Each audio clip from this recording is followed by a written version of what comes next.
Something we were chatting off camera earlier is that idea that you can't have 1 foot in, 1 foot out. What would that look like in your profession? A guy that shows up, he's 80% prepared or 90% prepared. Hello. Today I get to chat with Luke Rockhold. Luke is a 3-time Strikeforce champion in the past, which got absorbed into UFC over the years. He's a UFC champion as well when he made his transition over there. He's a 4-time world champion. And fantastic at jiu-jitsu as well. You won some, major tournaments. World champion at various belt levels along the way in jiu-jitsu. Is that correct? Yeah, I got the blue belt and the gi, and then the purple belt and the no gi. 2007. That was the end of my jiu-jitsu. I was like, you pay to jiu-jitsu or you get paid to fight, and I figured out I like to get paid, so I was gonna make that transition. I had that conversation with Gilbert Burns less than 2 weeks ago. We were in Phoenix and we were having a chat the day after the fights, and Gilbert was saying the same thing. He's I believe he was Brazilian champion like 7 times or something ridiculous, and then world champion 3 times. And he's like, well, you don't make any money though. You could be the best jiu-jitsu guy. Back in our day. At that time. In our day. Now people are actually making money in jiu-jitsu. It was funny to see. Yeah. I know a few of them are, and and shout out to them. But Gordon, I've sat here with Gordon. We did an interview with Gordon Ryan. Yeah. And Gordon well. I think he's got a fight this weekend. I think he's fighting somebody. Jiu-jitsu match, right? He's not making that transfer over. Huh? Isn't he supposed to be like jumping into actual mixed martial arts? It's an interesting division. I didn't hear that in our conversation. We spent a couple hours together. I never heard him mention that. I guess signing with one, they just do a strictly jiu-jitsu now. He's doing okay, but he's turning that into some money better than others. But back in the day, this is 10-ish years ago when Gilbert was in that situation, and I imagine you said 07 era, something like that was yours. Yeah. So Gilbert was doing his thing back then, right?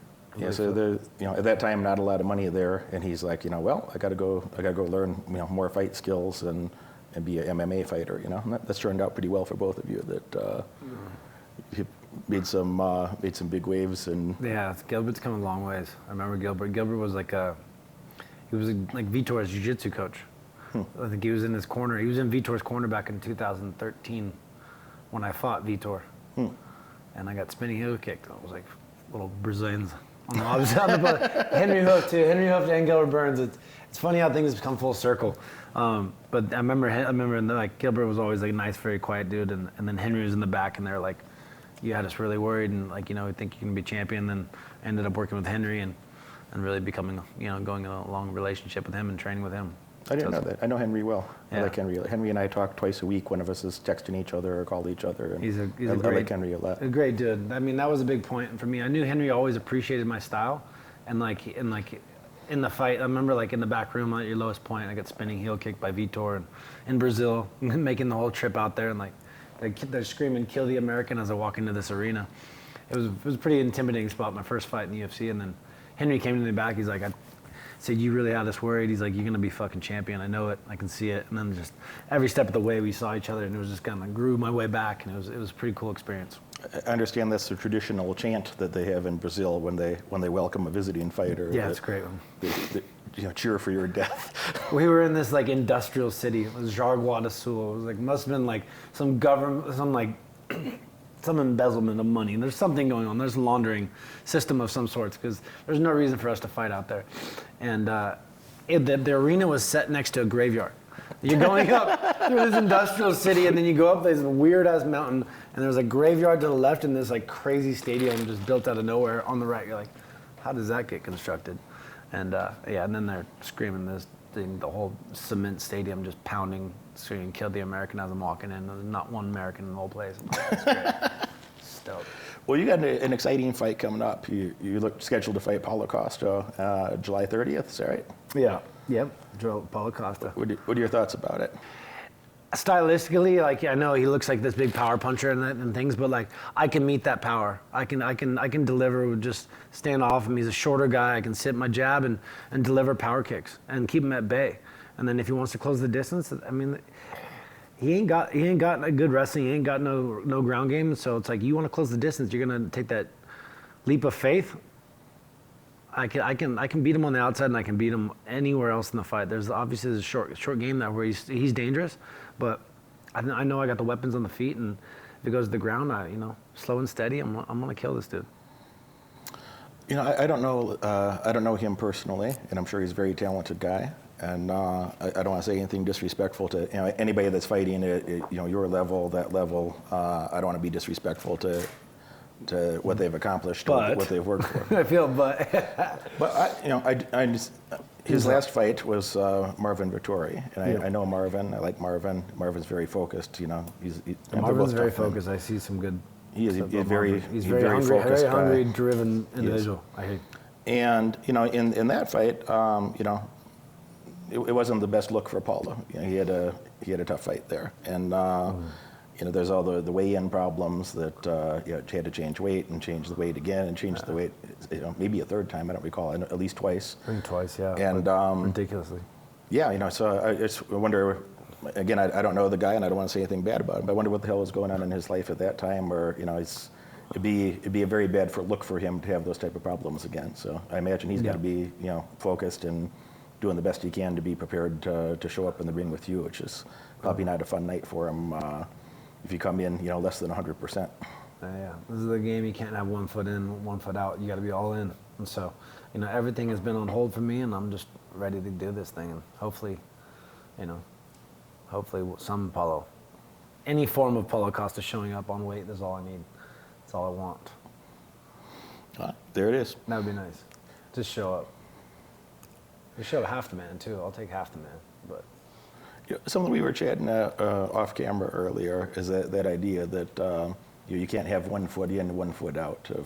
What would that look like in your profession? That a guy that shows up that he's 80% prepared or 90% prepared. You can see it. You can see it most of the time in those different fights. It just falls apart. It's not there. There's Paulo Costa. Paulo Costa misses weight twice, and then he just shuts down at certain points in the fight. You got to be all in. And, you see it a lot of the time in people's careers where they're just not completely focused, and they're in there like sleep fighting. They're not really there. Like Josh Thompson versus Tony Ferguson. Coming back, he wasn't really ready to fight, didn't really want it. He goes in there, fights a killer like Tony Ferguson. Tony put a fucking beating on him in every way, and Josh never saw what was coming. So you just have to be very clear-headed, clear eyes, and focused on fighting. Otherwise, you're always gonna get beat to the spot. I've made the point many times to my clients that it's not enough to make a 80-90% effort. There's a lot of people out there, and look, not everybody wants to be a world champion fighter. Not everybody wants to be they say they want to be wealthy, or they say they want to be a champion at something, but they don't really. They don't want to put in the effort. It's a little child's daydream, but it's not a real something in their life. And so there's a lot of people that go by in life, and they're if they're making an above average effort, above the 50th percentile, then they can tell themselves a story that I'm doing better than most people are. I'm making an above average effort. But even if you're making an 80th percentile effort, what do you really get in life? You get a $100,000 salary, and you got to show up to a bitch ass job and take orders from somebody you might not like or respect. Yeah. So I feel like. Yeah, that's life. Life is like a chessboard. Everyone assumes their different role, and I think this whole COVID is a testament to what role you play on the chessboard. It's really testing, where you're categorized. Most everyone's a pawn. They're only allowed to go here, here, here, and you need these people to make the world run. As you move up the chessboard, you have the bishops, the rooks, and everyone can go there to different directions. Only the kings and the queen can go where they want, when they want, how they want. The women. The queen gets to go a lot further than men. But I think it's just because the man has staked his claim. It has to do his thing. So anyway. Elaborate on this thought. I was on the jet last night. I was flying over here. So I'm in the front row. I got my window seat and first class. And the guy sitting next to me and just working frantically the entire time. He's on his phone. He's 30, 32 years old, something like that, young guy. He's on his phone, work. He's on his laptop, work. He's got his laptop out when he's not supposed to, which I don't care, but you're supposed to put the laptop away for takeoff. He's on the laptop, and that's all good, And then 3 hours into the flight, the flight attendant says all you do is work. Take it easy. Hope you get some. You're going on vacation or something. And he's like, no, I'm out here for business. And I mentioned to him, I said, if you just keep doing what you're doing, I didn't talk to the guy for the first 3 hours, and he didn't talk to me, and I didn't talk to him, and I usually like that, Yeah. Usually just delated if the person next to me is. I mean, typically, yeah. Yeah. As a rare occasion. But when she said that to him, I said, never take advice for somebody that has different goals than you do. I said, if you just keep working the way that you are, if you did that for 10, 15 years, you're going to do whatever you want to with the rest of your life. And if you take advice from people that have different goals than you and lower expectations than you, then you're going to end up with outcomes like they have. I said, never be persuaded by that somebody with lesser goals than you tells you to take it easy, Yeah. And I think that was I don't know why, it just seemed, I felt it was poignant to interject that maybe I'm a decade older than him, and it was a useful comment, and it's something that I lived that way myself. And I think, he took it a little more emotionally, like more than I thought he would, but he's kind of, thanked me several times, and he feels that. I like that. I mean, it's very befitting. He feels that middle class pressure to go engage in, the middle class traditions. This is my interpretation of it. He didn't. He say sounds like a frantic kind of guy, like insecure, frantic. I mean, some of those people make a lot of money. Yeah, maybe some people just. I was insecure. I grew up. Maybe I still am. I don't know. I grew up really poor. I didn't have shit. Yeah. And my father was in prison for a lot of my childhood for cocaine trafficking. I was the only child, so I was at home with a obese, half crazy mother, and I was rightfully insecure that if I didn't change some things in my circumstances, my future was going to be a pile of shit. Of course. And I didn't really like that, So no doubt. I had plenty of fear and insecurity. I fear being poor more than I fear death or something. Like, oh, I'm going to die later, but at least I don't need to be poor between now and then. Yeah. Well, so most people don't find it relatable. Fair enough. we all need those fears. Yeah, trust me. Fears are everywhere. I think fear was a good driver for me. Especially when you think about when your fear of your income is based off fighting, the next best fighter in the world. There's a fear of being poor and fear of losing your life, your money. Everything is online and fighting. It's a crazy concept, and they really building your mind, building that present state of mind to go back into fighting. For me, I think is the biggest thing is understanding and being as prepared and more so than ever to be back in that state of mind, because that way, like, the more prepared you are, the more relaxed, the more present you can be, because if you're not present, you're going to get eaten up. And just that mindset of just the walk out, the stage, the build up, the fucking wait, it's just bringing it all back, you know what I mean? And not letting the pressure get to you. Those moments when the big deals are coming, in business is like having your composure and understanding how to execute in that moment, in that time, is the biggest thing. For me, it's just visualization and putting myself back there, visualize and like focus, and it is the secret, man. The secret of life is if you think about something hard enough, it's gonna start to come true for most people to some extent. I don't want to get too crazy, but I mean, like, it's like manifest destiny. You have to fucking really believe something to make it happen. I think that I don't disagree with you, but I think that a mainstream audience, they pervert that into something totally different than. Exactly, yeah. It's like, some hippies smoking some weed and sitting on his ass, daydreaming about what he'd like to have in life. But if you're making no effort to do it, the shit's never going to happen. Yeah, exactly. So when you've been thinking about manifestation, or when I've been thinking about manifestation, my version of manifestation, I also spent 9 years in universities and went to the #1 business school in our country. I was a high school dropout. Yeah. Fast forward a decade, I was graduating from the #1 MBA, Master's of Business program in our country. I was working 100-hour weeks. Probably learned some good business techniques from your father, maybe. I did. I learned plenty of entrepreneurial things from him.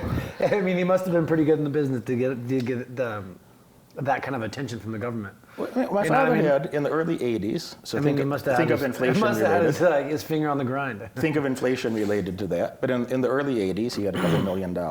And he's got to hustle. You have to hustle. Yeah. This is a guy, he had a high school education. He had a good work ethic. He valued education, but never went to college. And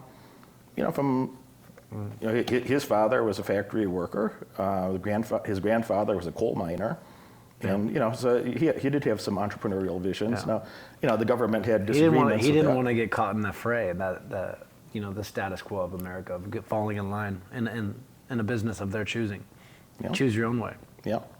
So, I did take a note from that like, well, I appreciate the hustle or the entrepreneurialism, but I also didn't want to spend a significant chunk of my life in prison, Looking over your back, yeah. Yeah. Thanks. So that was, I didn't want to, I grew up around a bunch of hoodlums as a kid and teenager, so I had plenty of little troubles or went to like county jail. I never went to prison. I went to county jail a couple times as a teenager.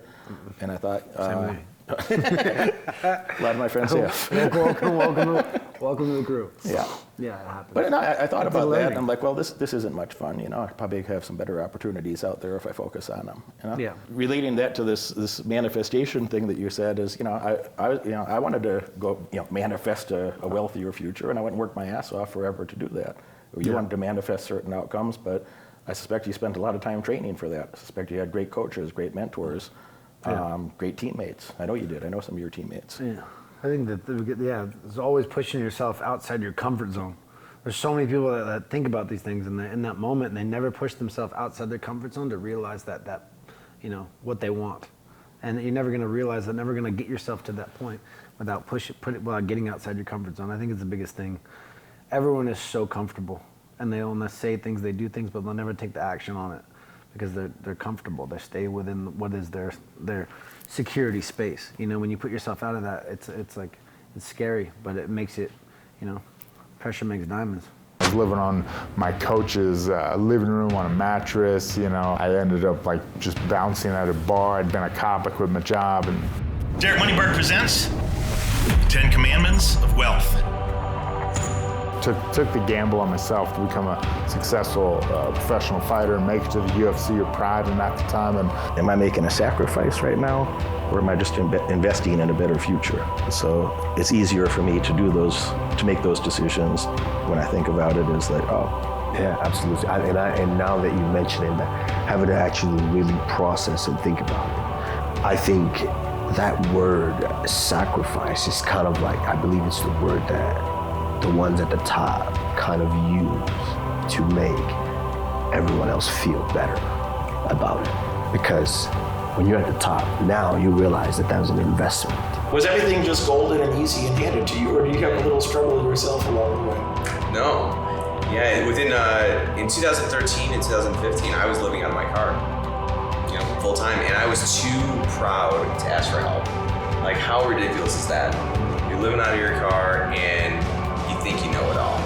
And 2015, that's when I kind of I knew that I didn't know it all. So why not find experts in that and really shortcut that? I thought I was going to just chip away. I thought I was just going to read books till I was an expert.